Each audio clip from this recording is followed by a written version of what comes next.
I feel like a lot of the small businesses, we're great of making things work, right?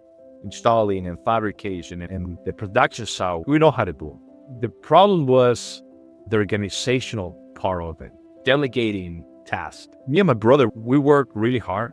I mean, like all entrepreneurs, right? I mean, 10, 12, 15 hours. I mean, I didn't even forget about how many hours we work a day. But I told my brother, I was like, man, how do I delegate this role? Because I feel like I was in the middle of the communication, because my phone number is a primary phone for the last 50 years.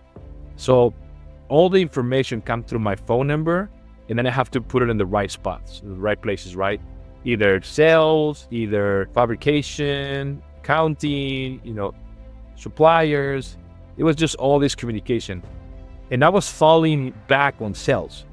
So I was doing a lot of the admin work, and then I was falling on the sales side. I wasn't putting enough time, enough hours into developing like sales process or hiring a salesperson and all that. So one night with my brother, I was like, what's this preventing me from going out every day and add value to my company?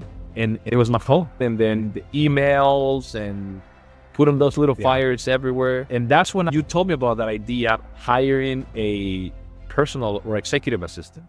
And I thought, man, it was like, well, that's for rich people. That's for like super huge companies, it's not for me. I can't afford it. But then you plant that seed when we talked about the processes and everything you were doing for other small businesses.